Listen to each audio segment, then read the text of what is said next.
Stephen John Byers is a British Labour Party politician who was the Member of Parliament for North Tyneside from 1997 to 2010. In the previous Parliament, from 1992, he represented Wallsend. He did not contest the 2010 general election. During Byers' ministerial career, he was Chief Secretary to the Treasury, Secretary of State for Trade and Industry, and Secretary of State for Transport, Local Government and the Regions in the Cabinet.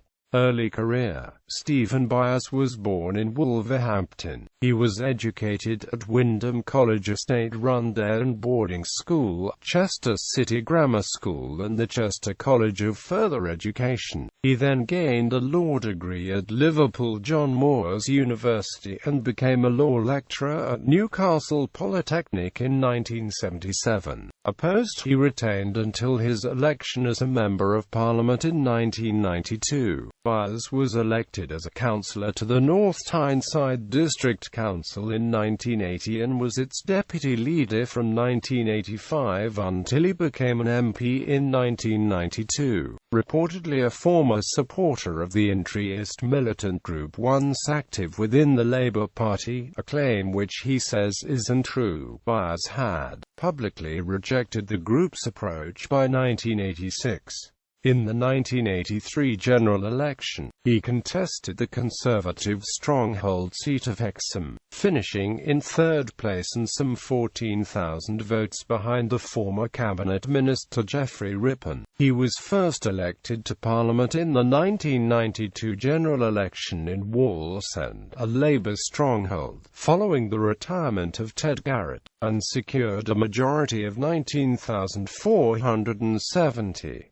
In 1993, Byers joined the influential Home Affairs Select Committee. He became an ally of Tony Blair, a fellow Northeastern Labour MP, who was also in favour of modernising the Labour Party. Blair gave him a job as soon as he became the leader of the opposition, placing Byers in the Whip's office. He became a spokesman for the Department for Education and Employment in 1995, and he identified himself as an outsider for the New Labour project, regularly floating radical ideas on Blair's behalf to test reaction. An instance of this is when Byers briefed journalists in 1996 saying that the party might sever its links with the trade unions. Byers was swiftly appointed to shadow ministerial posts and became the Minister for School Standards with the title of Minister of State at the Department of Education and Employment following the victorious 1997 general election. While at this post, Byers drew attention to himself when he said 8 times 7 was 54 in a BBC interview promoting a government numeracy drive. His Wallsend constituency was abolished in 1997 and he was elected for the equally safe North Tyneside constituency with a 26,643 vote majority. Cabinet appointment. He joined the Cabinet in July 1998 as Chief Secretary to the Treasury and became a member of the Privy Council. After the sudden resignation of Peter Mandelson, Byers was appointed as Secretary of State for Trade and Industry in December 1998.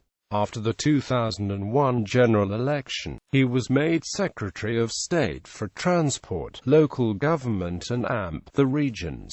MG Rover. Byers was heavily criticized for his part in the collapse of the MG Rover Group. Byers, as Secretary of State for Trade and Industry, advocated the 2000 deal with the Phoenix Consortium instead of the bid from Alchemy Partners, a successful turnaround private equity investor that would have slimmed down the business. Although this deal prolonged the existence of the group for 5 years, it ultimately collapsed at extensive cost to the British taxpayers while giving large profits from a dowry given by the seller BMW to the Phoenix Consortium. Byers responded to this criticism in his submission to the Trade and Industry Committee, stating that his actions had largely been in line with government policy and that the long slow collapse of MG Rover Group had been preferable to a short sudden collapse. Railtrack. The first source of controversy in the Railtrack incident was the decision, taken at short notice with disregard for the regulator Tom Windsor, and implemented over a weekend, to ask the High Court to put the privatized railway infrastructure company Railtrack into railway administration. On the 7th of October 2001.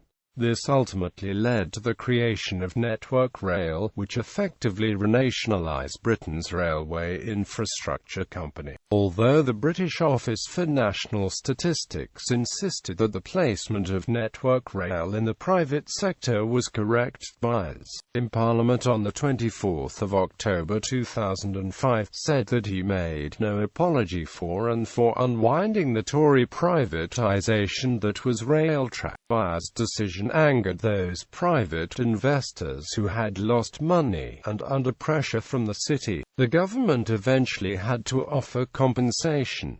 The action also led to the largest class legal action ever seen in the British courts: exit from the cabinet. In late 2001, it was revealed that Byers' political advisor, Joe Moore, had sent an email on the 11th of September 2001, suggesting that the September 11, 2001 attacks made it a very good day to get out anything we want to bury. Moore and Byers survived the resulting outrage, but, in February 2002, the public uproar broke out again. A leaked email from the Department for Transport, local government and the region's head of news, Martin Sixsmith, a former BBC News reporter, seemed to warn Moore not to bury any more bad news on the day of Princess Margaret's funeral, implying that she was attempting to do so. On the 15th of February, the resignations of both Moore and Sixsmith were announced. Later on, however, Sixsmith stated that he had not agreed to go, but rather that Byers had insisted on the head of news departure as his price to pay for losing Moore. In May it was confirmed by the department that Byers had announced Sixsmith's resignation prematurely, though the government said that this was due to a misunderstanding, and he had done nothing wrong. Byers' troubles continued over the following months. The Labour-dominated House of Commons Transport Select Committee criticised the party's transport strategy, and a long-running row over Byers' decision as Trade Secretary to allow pornographic magazine publisher Richard Desmond to buy the Daily Express newspaper returned to the limelight. The pressure on Byers was too much, and he resigned on the 28th of May 2002 to be replaced by Alistair Darling. The BBC announced the change with the comment, "It's by Byers, hello darling."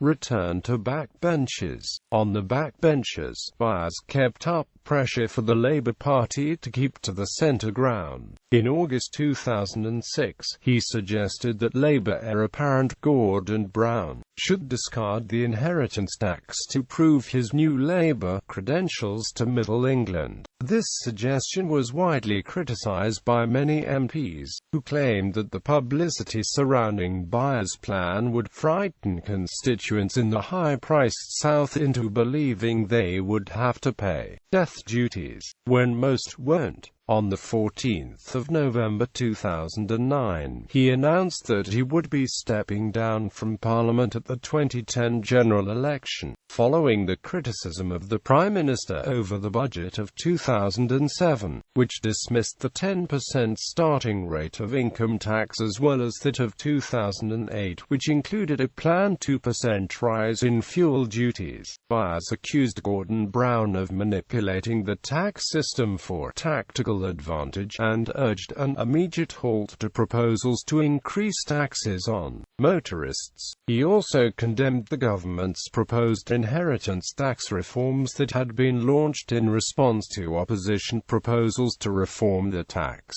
He went on to urge the government to carry out a fundamental rethinking of tax policy expenses, as part of a series of reports highlighting MPs' expenses claims. On the 10th of May 2009. The Sunday Telegraph reported that Byers had claimed more than £125,000 in second home allowances for a London flat owned by his partner, where the MP lived rent-free.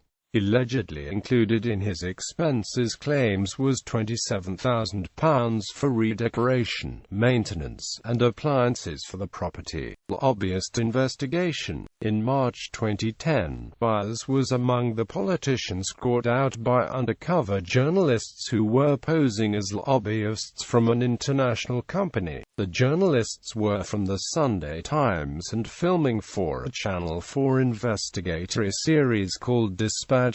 He was shown describing himself as a cab for hire and offering to lobby his parliamentary contacts in support of the fictitious company for a financial payment of between £3,000 and £5,000 per day. Byers claimed to have influenced outcomes for National Express and Tesco through his relationships with Lord Adonis, Transport Secretary, and Lord Mandelson, Business Secretary, respectively. He claimed that he phoned Mandelson to put a stop to massively bureaucratic food labelling regulations after he had been contacted by Tesco. He later withdrew his name for consideration by the fictitious lobbying company via email, claiming he had overstated his role, writing, "I have not spoken to Andrew Adonis or Peter Mandelson about the matters I mentioned." When the story broke, National Express and Tesco also denied there was any truth in Byers' statements. Byers referred himself to John Leon, the Parliamentary Commissioner for Standards. Byers expressed confidence that Leon would clear his name, but he was eventually banned from the parliamentary estate. On the 22nd of March 2010, Byers' administrative suspension from the membership of the Parliamentary Labour Party was announced alongside those of Patricia Hewitt, Jeff Hoon and Margaret Moran.